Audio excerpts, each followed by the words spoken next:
हमारी बहन कैलाशो सैनी 2 बार सांसद रही हैं, जिला परिषद की चेयरमैन रही हैं, बैकवर्ड क्लासेस लीडर हैं। आज बीजेपी छोड़ के कांग्रेस में शामिल हो रहे हैं। इनका बहुत बहुत स्वागत है। इनको पार्टी में स्वागत किया है सबने और इनको पार्टी में उचित मान सम्मान और स्थान मिलेगा। और इनके साथ और भी आए हैं, चेयरमैन है, तो जिला पंचायत समिति का चेयरमैन और भी बहुत सारे साथी आए। कितने लोग कितने बड़े चेहरे जो है आपके संपर्क में है ना, 40 लोग पूर्व विधायक, पूर्व सांसद 40 से ज्यादा ज्वाइन कर चुके हैं।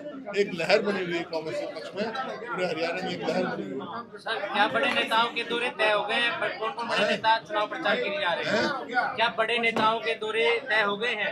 आएंगे, तारीख दी जाएगी। राहुल जी भी आएंगे, प्रियंका जी भी आएंगे, खड़गे साहब भी आएंगे। ठीक है।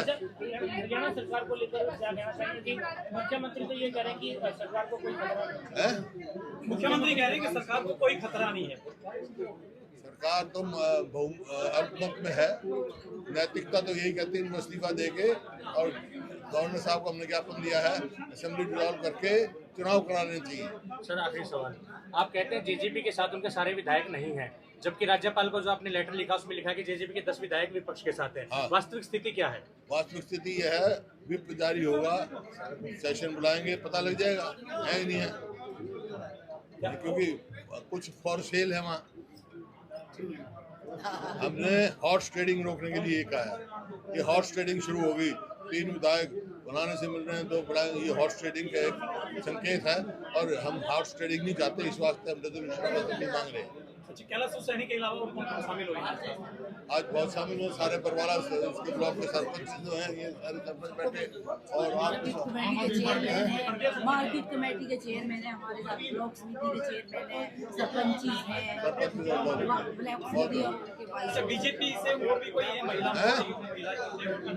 बीजेपी से कोई और भी है इसके अलावा? और भी है, रोज हो रहे हैं।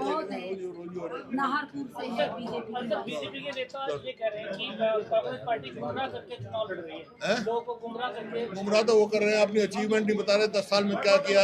हरियाणा नंबर 1 था प्रति व्यक्ति आय में, प्रति व्यक्ति निवेश में, नौकरी देने में, कानून व्यवस्था में, खेल खिलाड़ी में। आज कृषि में नंबर 1, बेरोजगारी में नंबर 1 है, महंगाई में, अपराध में इतना बढ़ गया, तो देख रहे हैं। कोई अचीवमेंट है नहीं, बस एक ही बात कहने आते हैं उनको। बस ये आज मैंने हुड्डा जी के नेतृत्व में आज मैंने कांग्रेस ज्वाइन करी है, और हुड्डा जी का बड़ा सफल नेतृत्व 10 सालों में एज ए मुख्यमंत्री यहाँ पर रहा है। हर वर्ग को उन्होंने सर आंखों पर रखा और उनके लिए जन कल्याणकारी कार्य करने का एक बहुत बड़ा इतिहास रहा है। इधर आज निर्मल नहीं, कंडीशन कुछ नहीं है। देखो, हुड्डा साहब को खुद पता होता है कि मेरा कार्यकर्ता या मेरा नेता कितना कैपेबल है, उसके लिए मुझे क्या करना है और वो पार्टी के लिए क्या कर सकता है। शर्त के तहत आए हो? जी शर्त नहीं, ऐसा कुछ नहीं है। अब चुनाव है, चुनाव के दौरान इस तरह का बदलाव एक साथ नहीं, कोई बात नहीं। मैं तो बहुत पहले से सोच रही थी, जब मौका लगा, जब मुझे टाइम मिला तो मैं आ गई। देखिए, मेरा बहुत पहले से मन था, क्योंकि बीजेपी में वो ना तो जनता की कद्र है और भ्रष्टाचार चरम सीमा पर है, और भी बहुत से ऐसे इश्यूज हैं। संविधान को बदलने की साजिश है, किसानों को लाठियों से पीटा गया, लोकतंत्र को ख़त्म किया गया पूरी तरह से।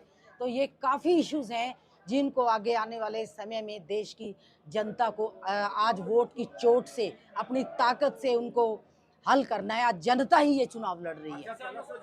जनता खुद अपने हित के लिए इन्वॉल्व हो गई है इलेक्शन में, और जब जनता अपना इशू बना लेती है इलेक्शन को, तो आपको पता ही है कि क्या होता है। कैलाशो जी, आपने जिला परिषद से अपना सफर शुरू किया था। जी हाँ। लोकदल में रहे, सांसद रहे। जी। बीजेपी में सांसद रहे। जी नहीं, बीजेपी में रहे, बीजेपी अलायंस में रहे। या जी, तो अब जो है, क्या ये स्थायी माने आप? हाँ जी, बिल्कुल नहीं। चलो, ऐसा तो आपको ये सवाल वैसे करना नहीं चाहिए, पर मैं मानती हूँ कि हुड्डा जी जैसा नेतृत्व और कांग्रेस जैसी लोकतांत्रिक पार्टी पूरे विश्व में नहीं है। ये आप थोड़ा सा सवाल दूसरे तरीके से कर रहे हैं। It is not required over here, and ये कोई ज़रूरी नहीं इस तरह से पूछना, जब कोई और नहीं पूछ रहे हैं तो। और पत्रकार ये इशू 2 बार पार्टी बदल चुके हैं, इसलिए सवाल बनता है। अरे ऐसा है, पार्टी में अपने जनता की आवाज़ उठाने के लिए गई थी मैं, जब जनता की आवाज़ ही नहीं उठाने दी जाती, मुझे किसान के मुद्दों के खिलाफ वहाँ पर आवाज़ उठानी थी और मैंने उठाई भी काफ़ी हद तक, तो वो अच्छा नहीं लगा किसी को। उस समय तो फिर पार्टी का क्या करें, हमें तो जनता का हित चाहिए, ना कि पार्टी का हित चाहिए। यहाँ बेहतर तरीके से उठा सकते या बेहतर तरीके से पूरी खुली छूट है, पहले भी हमने उठाया है और कितने इश्यूज हल करवाए। काफी देर में समझ में आई ये बात। नहीं देर में नहीं समझ आई, बहुत पहले आ गई थी, समझ में बहुत पहले आ गई थी।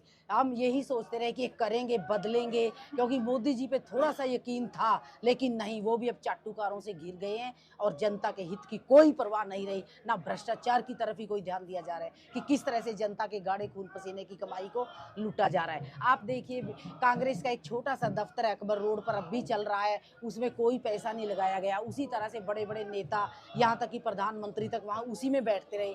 और बीजेपी का वगैरह का इतना आलीशान बड़ा दफ्तर आप देख के आपके होश ही उड़ जाएंगे। तो इस तरह से नहीं करना चाहिए, जिस देश में इतनी समस्याएं मुंह बाए खड़ी हो, किसान रो रहा हो अपनी एमएसपी पे, अच्छा, अलायंस के तो और भी बहुत सी चीजें हैं।